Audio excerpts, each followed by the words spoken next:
Hey Nurembergs, first of all, thanks very much for these awesome socks. I'm excited about wearing these. I love me some funky socks and I love me some Beatles, so much appreciated. We're working on a song together that Rhiannon has composed, and we're kind of putting a chord structure to these lyrics, right? What I want you guys working on this week is alternating between an A major chord like this to an A minor chord. And I think that it would be really healthy just to go back and forth like that. It would be a good practice just going, focusing on intonation, focusing on transitions that are made in time, right? Just back and forth like that.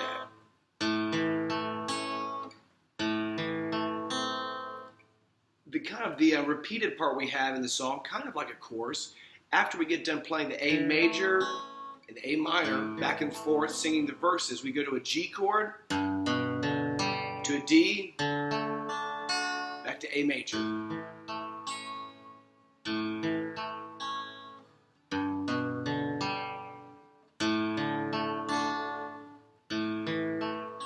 So I would work on that as well, going from the verses, the A major to A minor, going to a G, to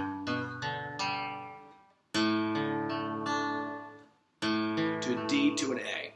That would be, I would try to practice at least, 4 days out of the week, and I would try to, see if you could maybe get some solid repetitions in, going back and forth between those chords.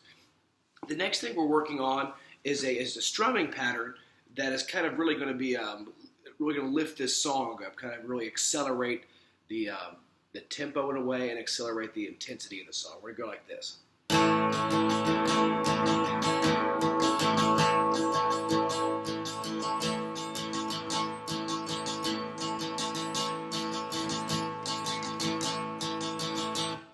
That strum that we're working on, that A strum, I wrote out the pattern for that for you guys during the lesson.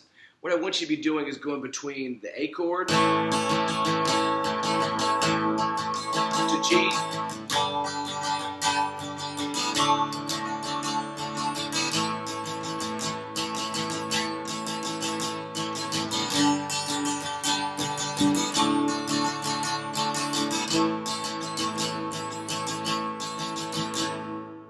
so work on that strum. It's a strumming pattern, which it's tough to break down strum patterns. Sometimes I think we did a pretty good job of that in class. I think that what I would do is really work hard on kind of getting into that rhythm with that strum. Right? You're going down, up, down, up, down, up, and then it kind of turns around. And you go down, up, down, up, down. Right? And so you take turns between starting on a down strum and on an up strum. You get into a nice flow with a nice rhythm. So practice that as well. The other thing that we were working on with Shannon, we were experimenting with the tuning. It's called Dadgad. There are some tutorials on how to tune your guitar this way. We put Shannon's in tune. What you basically are doing is taking this note here, your D, and you're kind of matching that. You're taking your E string and tuning that down a whole step. So right now we have our guitar in drop D, if you just do that one string like that, right? But what Dadgad does, you take this D note again, and you're going to take your E here, and you're going to lower that as well, a whole step.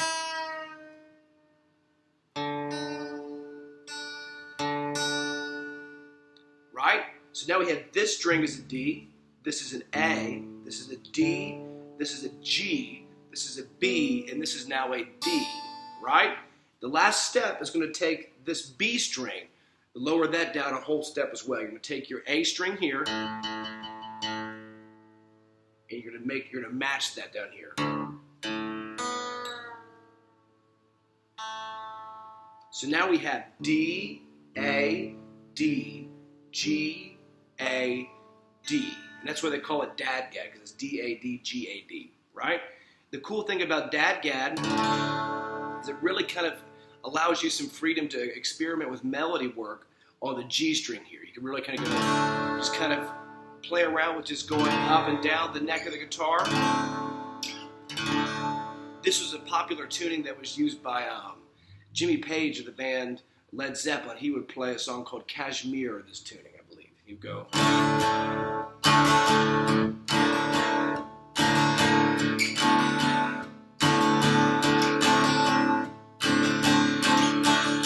Right? Or something to that effect. And he really played around and really popularized that tuning in modern rock music, so to speak. So have fun with that tuning. In order to get your guitar back out of that, you're going to have to raise this up to an E again.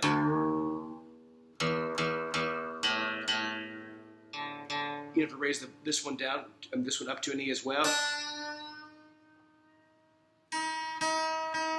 And you have to raise your B string back to its proper tuning as well.